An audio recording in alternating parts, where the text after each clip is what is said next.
Dear students, good morning. Today we will do the topic sonnet. This is the first time that we will study poetry.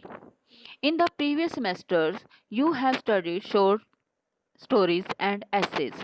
In literature, there is a variety of forms, variety of literature. जैसे आपने short story पढ़ी, essays पढ़े, अब हम poetry पढ़ेंगे. In the next semester one act place करेंगे और in the final class you will study novel and drama. तो पोइट्री में और प्रोज में डिफरेंस होता है. प्रोज में लिरिक नहीं होता और पोइट्री में लिरिक होता है और फिगरेटिव लैंग्वेज का यूज किया जाता है. क्योंकि काव्यात्मक भाषा होती है तो फिगरेटिव लैंग्वेज का भाषा का प्रयोग किया जाता है. तो सोनेट एक अब वैरायटी ऑफ पोएम्स हैं. डिफरेंट डिफरेंट टाइप्स की पोएम्स लिखी गई हैं.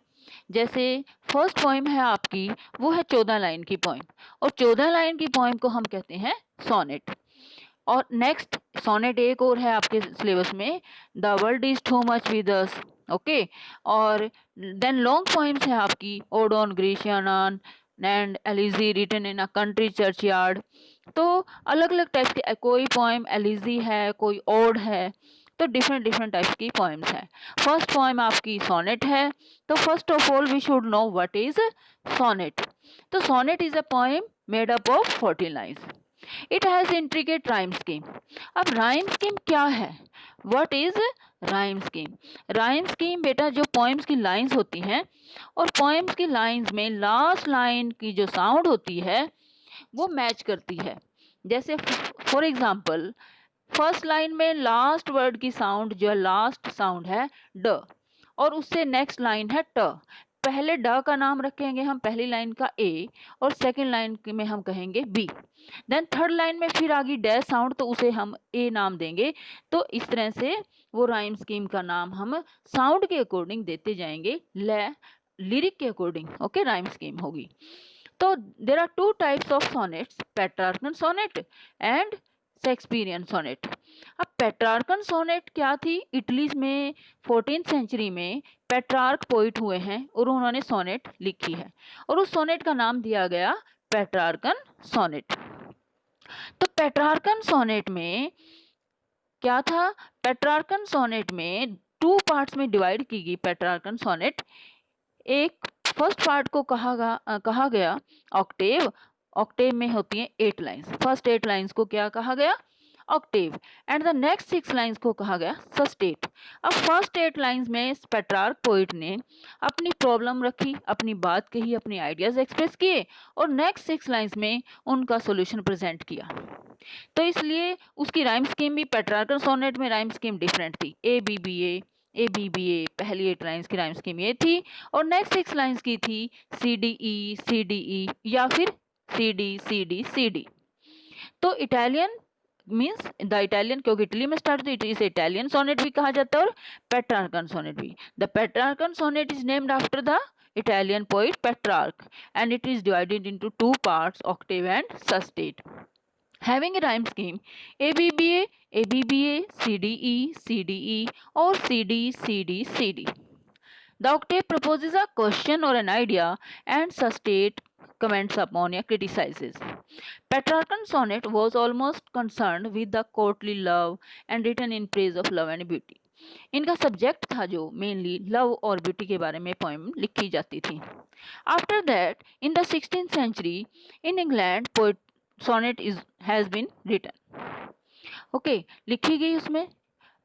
And who started writing sonnet? Thomas Wyatt and Earl of Surrey. Britain में 14th सेंचुरी के बाद पहले 14th में इटली में आई.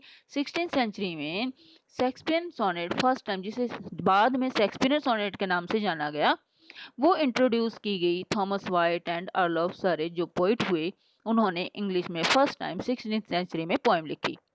उनके बाद फिलिप सिडनी एक पोइट हुए, उन्होंने भी 108 सोनेट्स लिखी. ओके, और एक बुक फॉर्म में पब्लिश की. उसके बाद शेक्सपियर जो कि ड्रामेटिस्ट थे, ग्रेट ड्रामेटिस्ट थे, 37 उन्होंने प्लेज लिखे और 154 सोनेट्स लिखी. तो उन्होंने एक अपना एक स्टाइल, इन्होंने फिलिप सिडनी ने, थॉमस वाइट, अर्ल ऑफ सरे ने तो स्टाइल को फॉलो किया, जो उनकी राइम स्कीम फॉलो की, ऑक्टेव एंड सस्टेट वाली पार्ट में डिवीजन करके पोएम लिखी, पेट्रार्कन को फॉलो किया। बट शेक्सपियर ने अपना एक स्टाइल डेवलप किया।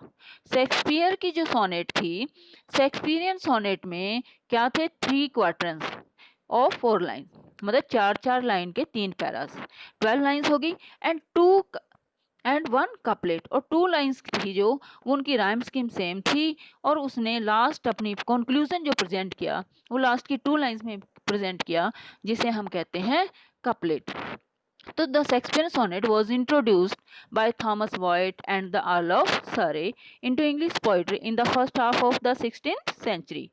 It consists of 3 quatrains of 4 lines, followed by a couplet of 2 lines, and the rhyme scheme जो कि usually followed by A B C D E F G ji.